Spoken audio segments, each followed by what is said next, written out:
우리가 지난 시간에 이방인 고넬료 백부장과 사도 베드로의 만남에 대해서 말씀을 나누었죠. 그 만남은 그 자체가 놀랍고 엄청난 사건이었습니다.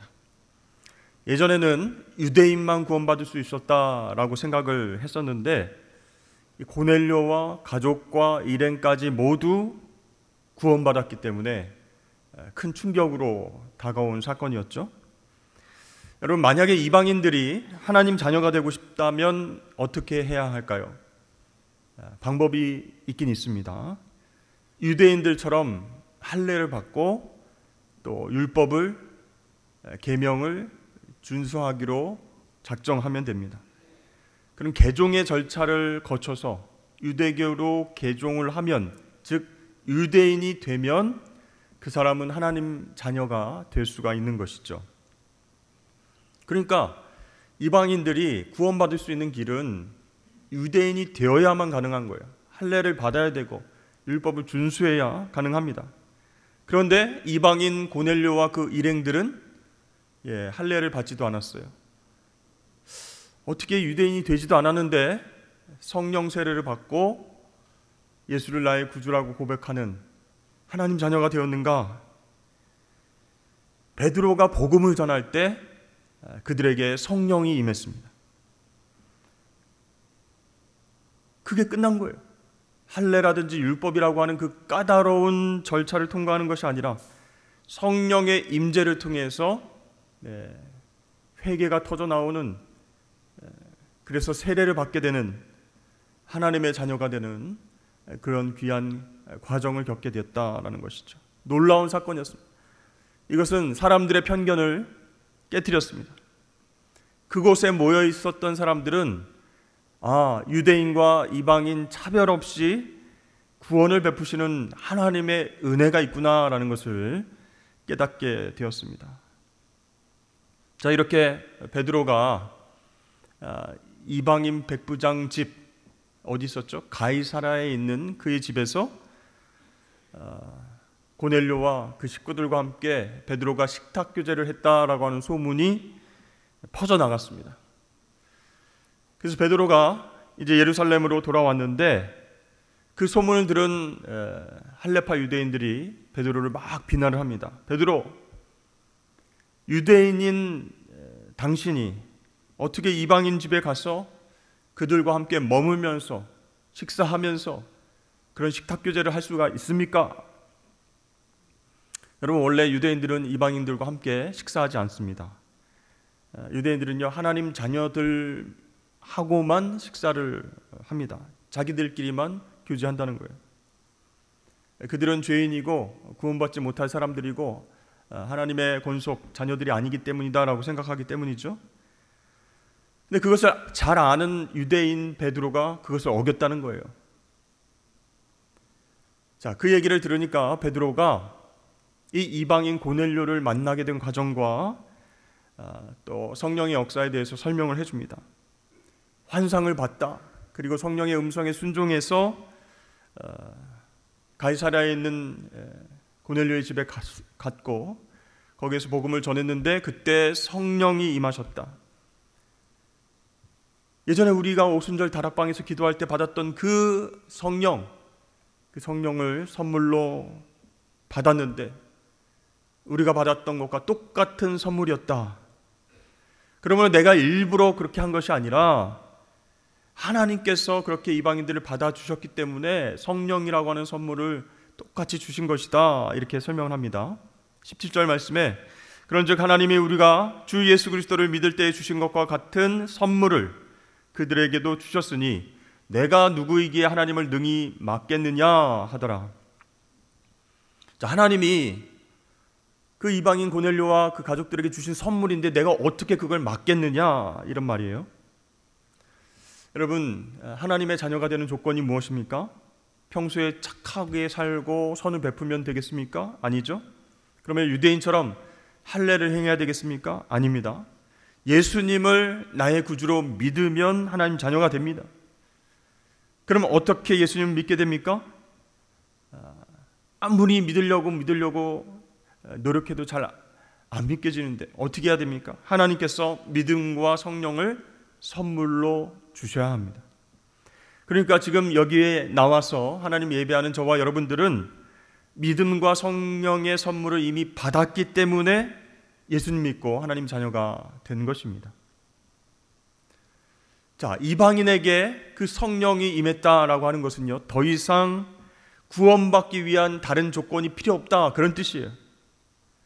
피부색이 달라도, 언어가 달라도, 자라온 환경이 달라도, 죄를 지었어도, 돈의 여부가 또 힘이 있건 없건 상관없이 성령께서 그 사람에게 믿음을 선물로 주시면 예수님을 나의 구주로 믿게 되고 하나님의 자녀가 되는 줄로 믿습니다. 그러니까 이제 하나님 자녀가 되는 방법은 오직 하나라는 것을 알게 되었어요. 예수님을 믿으면 됩니다. 그런데 내 노력으로는 잘 안 된다는 거예요. 그래서 사람들이 그렇게 의심합니다. 질문합니다. 어떻게 2000년 전에 살다가 가신 예수님이 나의 구주가 될 수가 있겠는가? 지금 내 삶이랑 무슨 상관이 있겠는가? 그런데요, 성령께서 임하시면, 믿음을 선물로 주시면 믿어진다는 거예요. 그렇게 예수님이 나의 죄를 위해서 십자가에서 죽으시고 부활하심을 믿게 되면 누구든지 죄사함을 얻고 하나님의 자녀가 됩니다. 어떤 예능 프로그램을 보면요, 진행자가 출연자들에게 퀴즈를 냅니다. 그래서 뭐 역사, 인물, 또 상식, 음악, 그런 퀴즈를 내서 출연자가 정답을 맞추면 맛있는 밥을 주는 거예요. 못 맞추면 밥을 안 줍니다. 그냥 그 자리에서 뺏어갑니다. 그래서 아침부터 먹은 것이 없어서 계속 배고픈 출연자들이 침을 흘리면서 그걸 먹어야 되는데 하면서 열심히 퀴즈를 맞히는데 계속 틀리는 거예요. 그러면 아유 불쌍하다 그냥 먹어라, 그런 게 아니라 끝까지 정답 맞출 때까지 밥을 안 줍니다. 그러면 그 출연자들 중에서는 정답을 맞춘 사람이 있을 거 아니에요. 그러면 옆에서 음식을 받아가지고 맛있게 막 먹습니다. 그러면 정답을 맞추지 못한 출연자는 옆에서 뭘 해야 되냐면 부러운 눈으로 쳐다봐야 되는 거예요. 아, 맛있겠다. 침을 꿀꺽 삼키면서 아우 맛있겠다. 나 한 입만 주면 안 돼. 시청자들은 그런 모습을 보면 재미있게 느낄 수 있는데, 여러분 배고픈 출연자는 얼마나 힘들까요? 얼마나 고통스러울까요? 네? 퀴즈 정답을 맞춘 사람만 밥 먹을 수 있다. 이 원칙이 너무 잔인한 것 같아요. 이 밥을 미끼로 먹을래 말래. 그러면은 먹고 싶으면 퀴즈를 맞춰라. 좀 치사한 것 같지 않으세요? 네, 여러분, 하나님은 어떤 분이십니까? 하나님은 넉넉하신 분이세요. 우리가 할례를 안 받았어도, 유대인이 아니어도, 성경 퀴즈를 냈는데 정답을 잘 못 맞춰도 하나님은요, 구원이라고 하는 큰 선물을 주십니다.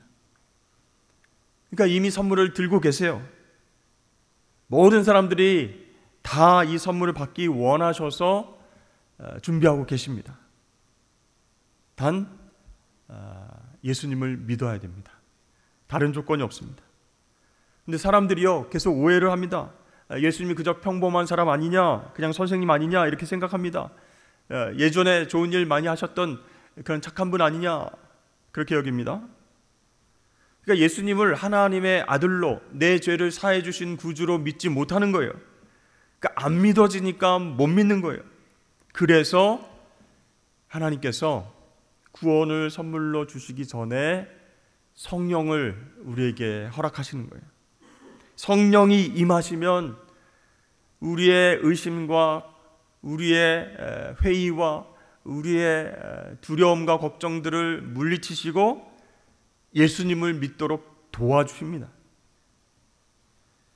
자, 그렇게 고넬료라고 하는 이방인에게 성령이 임했습니다. 먼저 베드로가 그들에게 복음을 전했죠. 어떻게 얘기했습니까? 그에 대하여 모든 선지자도 증언하되 그를 믿는 사람들이 다 그의 이름을 힘입어 죄 사함을 받는다 하였느니라. 이 복음을 들었을 때 성령께서 이방인 고넬료와 그 가족과 친지들, 친구들에게 임했습니다.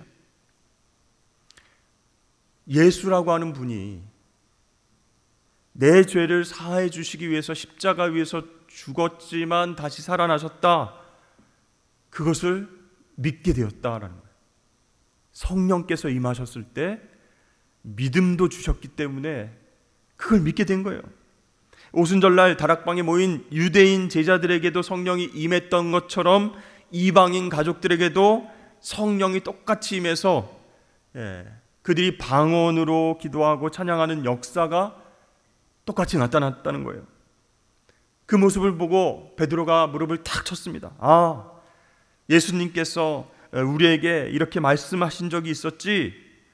요한은 물로 세례를 베풀었으나 너희는 성령으로 세례를 받으리라. 그 말씀이 생각이 난 거예요.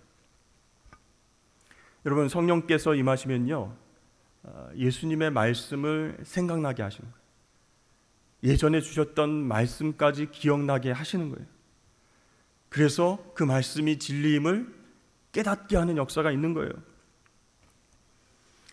신방을 다녀오다가 교회로 들어오는데 한 가게를 봤습니다. 근데 가게 그 이름이 굉장히 특이했어요. 전남친 순대. 그래서 이게 무슨 가게 이름이 그런가? 전남친 빵 이런 게 있었어요. 유행을 했어요. 근데 헤어졌는데 전남친한테 카톡을 보내가지고 이 빵 어떻게 만드는 거지? 라고 물어본 거예요. 그랬더니 자기네들끼리 헤어졌는데 크크크 하면서 내가 레시피를 보내줄게 하면서 전남친이 빵을 어떻게 구워가지고 뭘 이렇게 얹고 레시피를 가르쳐 준 거예요. 그게 이제 전남친 빵인데 교회로 들어오는데 전남친 순대 그렇게 돼 있어가지고 아, 저것도 헤어진 전남친이 레시피를 전수해줘가지고 순대집을 만든 거구나 이렇게 생각을 했거든요. 근데 우연치 않게 계속 그 간판을 보다가 그 위에 조그맣게 설명이 나와 있는 거예요. 왜 전남친 순대인가? 잊을만 하면 생각나는 전남친 순대. 그러니까 너무 맛있으니까 잊을만 하면 그 맛이 생각나서 그때 전남친과 같이 뭐 순대를 먹었는지 어쩐지 모르지만 잊을만 하면 생각난다. 네. 그 상호를 보고 참 재밌다 이런 생각하게 됐어요. 여러분, 성령께서 임하시면 순댓국이 생각나게 하실까요? 네. 하나님의 말씀이 생각나게 하시는 거예요. 그렇죠? 네. 요한은 물로 세례를 베풀었으나 너희는 성령으로 세례를 받으리라. 주님의 말씀이 생각나게 됐어요. 그래서 그 성령께서 유대인뿐만 아니라 이방인에게도 임하시는구나. 그들도 예수 믿고 구원 얻게 하시려고 우리가 경험한 성령을 똑같이 이방인들에게도 선물로 주시는구나. 베드로가 주의 말씀을 기억하게 되고 생각하게 되고 진리를 깨닫게 됐습니다. 여러분, 그렇습니다. 우리는 한 성령 안에서 예수님을 나의 구주로 믿고 죄사함을 받은 하나님의 자녀들입니다. 그러니까 우리 공동체 안에는요, 어떤 차별과 편견이 있어서는 안 된다는 것이죠. 내 마음에 안 된다고 왕따시켰어도 안 됩니다. 나하고 다르니까 차별해서도 안 됩니다. 어느 아파트에 산다고 아빠 직업이 무엇이라고, 타고 다니는 차가 외제차라고, 용돈을 많이 받는다고, 옷을 잘 입는다고, 그렇지 못한 사람들과 차별해서는 안 된다는 거예요.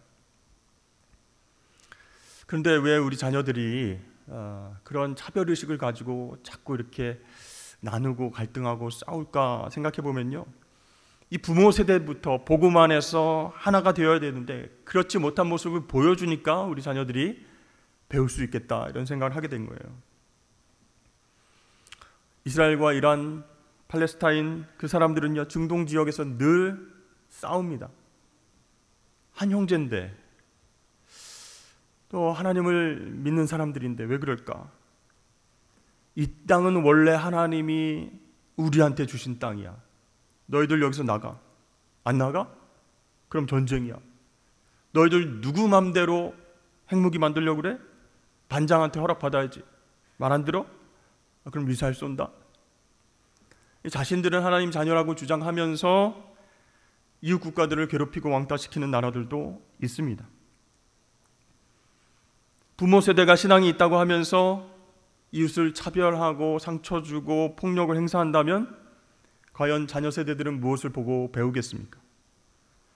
로마서 1장에는요, 복음은 모든 믿는 자에게 구원을 주시는 하나님의 능력이다 이렇게 말씀하고 있어요. 그 복음이 능력이기 때문에 다른 사람들 차별하지 않고 사랑으로 하나 될 수 있다는 거예요. 그렇다면 여러분, 한 성령 안에서 예수님 믿고 살아가는 우리는 그렇지 않은 세상 사람들 어떻게 바라봐야 되겠습니까? 아직 예수 믿고 있지 않지만, 신앙생활 하고 있지 않지만 잠정적 하나님의 자녀들이죠. 그렇게 차별 없이 사랑으로 대해야 되겠죠. 근데 아유 목사님, 세상 사람들이 교회를 욕하는 걸 보면 그런 마음도 싹 사라져요. 세상 사람들이 교회를 욕하고 교인들에게 손가락질을 한다고 우리도 똑같이 그들과 똑같이 갚아줘야 될까요? 여러분, 사실 교회가 세상에게 공격받는 것은 당연하다라는 생각이 들 때가 있어요. 뭘 잘못해서 그런 것도 있지만 근본적으로 좀 다르다는 거예요. 근본적으로 세상 사람들은요, 자신들이 죄인이라는 사실을 인정하지 않기 때문에 그들과 다른 생각을 가진 교인들을, 교회를 공격합니다. 그럼 생각해 보세요. 우리는 죄인인 것을 인정한 사람들이에요. 그래서 죄를 사해 주신 예수님을 믿습니다. 근데 세상은요, 예수님을 욕하고 죽인 사람들이에요. 우리들은 예수님 없이는 못 삽니다 라고 부름받은 사람들이고, 세상 사람들은 죄인인 것을 인정 안 하고 예수님 죽인 사람들이니까 부딪히는 거예요. 그럴 수밖에 없는 거예요. 그럼 어떻게 할까요? 싸울까요? 안 믿는 사람들 정신 활짝 들도록 주먹을 먼저, 미사일을 먼저 쏠까요? 전쟁을 해야 될까요? 안 된다는 거예요. 차별 없이 구원을 주시는 예수님을 전해야 됩니다. 그 세상 사람들도 우리와 똑같은 성령을 받고 예수 믿을 수 있도록 기도해야 된다는 거예요. 그리고 공동체로 모여야 됩니다. 그럼 세상 사람들이 우리를 이상하게 바라보겠죠? 아니, 저렇게 다른 사람들이 어떻게 한 자리에 모여서 하나 되어서 예배하지? 여러분, 여기에 교회의 정체성이 있는 것이에요. 교회는요, 예수 그리스도 안에서 열려있는 공동체라는 것입니다.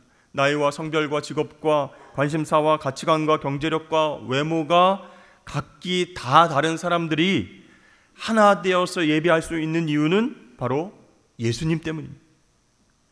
예수 믿고 죄사함 받아 하나님 자녀가 된 그 공통점 때문에 하나로 모일 수 있는 거예요. 이 사람은 우파인 것 같고 저 사람은 좌파인 것 같은데 어떻게 같이 앉아서 예배 드릴 수 있지? 이 사람은 잘 사는 사람이고 저 사람은 못 사는 가난한 사람 같은데 어떻게 같이 봉사하고 교제할 수 있지? 예수님 때문입니다.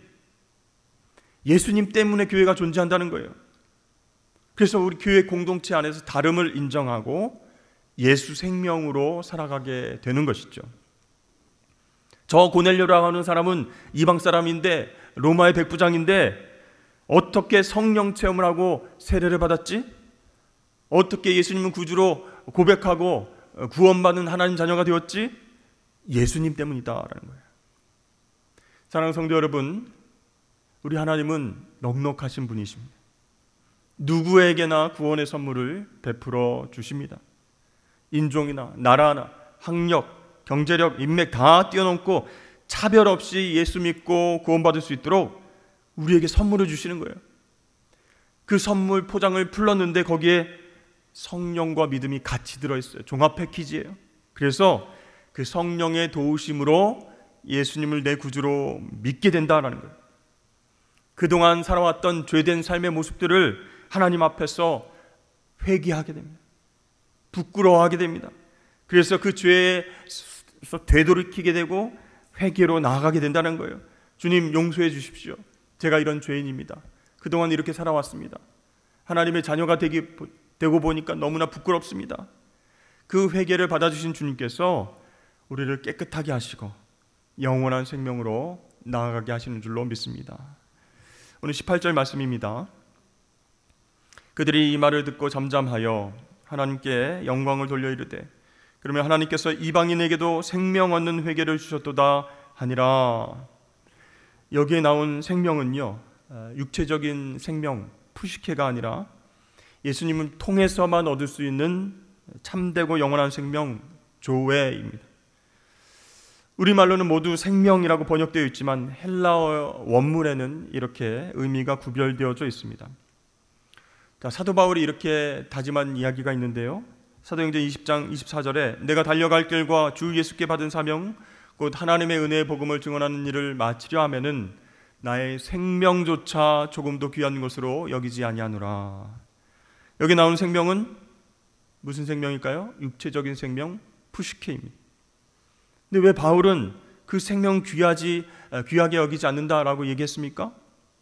육체적인 생명, 푸시케보다 영원한 생명, 조회, 그것을 전하는 사명이 더 중요하기 때문에 푸시케, 육체적인 생명조차 아끼지 않을 것이다, 이렇게 말하고 있는 것이. 베드로는요, 할레파 유대인들이 왜 당신은 이방인들과 식탁교제를 했습니까? 비난했을 때 이렇게 설명했어요. 하나님께서 고넬료 일행을, 그 이방인들을 구원하시기 위해서 얼마나 오묘하게 역사했는지 내 말을 한번 들어보아라. 그들에게 성령과 믿음을 선물로 주셔서 세례받게 하시고 이제 영원한 생명, 조회를 허락하셨다. 그러니까요, 할레파 유대인들이 베드로의 이 말을 듣고 잠잠해졌습니다. 그리고 하나님께 영광을 올려드렸습니다. 아, 이방인도 하나님이 우리에게 주신 똑같은 선물, 성령과 믿음을 주시는구나. 사랑하는 성도 여러분, 하나님은 넉넉하신 분이세요. 세상 사람 모두에게 구원의 선물을 주기를 원하십니다. 영원한 생명, 조회를 예수님 안에 싸서 우리에게 주셨어요. 예수를 믿는 사람들은 그 생명을 품고 살아가게 됩니다. 그러면 우리는 더 이상 걱정이 없습니다. 두려움이 없습니다. 그래서 경쟁하고 차별하고 미워하고 싸우지 않게 되는 것이에요. 넉넉한 하나님을 닮아가게 된다라는 것이죠. 우리 옆에 있는 분들과 함께 이렇게 인사를 나누겠습니다. 우리는 영생을 누리며 살고 있습니다. 네, 다시 한번 인사할까요? 우리는 넉넉합니다. 네. 두 번째 넉넉합니다에서는 좀 작아지는 것 같아요. 부족한 게 많은데. 네. 여러분, 영생을 가진 사람은요, 하나님처럼 넉넉해요. 조금도 부족함을 느끼지 못해요. 네. 조급하지 않습니다. 그래서 걱정하고 두려움에 빠져 살지 않습니다. 넉넉하게 살아갑니다. 나와 다른 사람들을 사랑하고요, 그들에게 복음을 전하면서 살아갑니다. 그렇게 넉넉하신 하나님을 닮아서 여러분, 이웃들을 사랑하시고 그렇게 살아가시는 저와 여러분들 되시기를 주의 이름으로 축복합니다.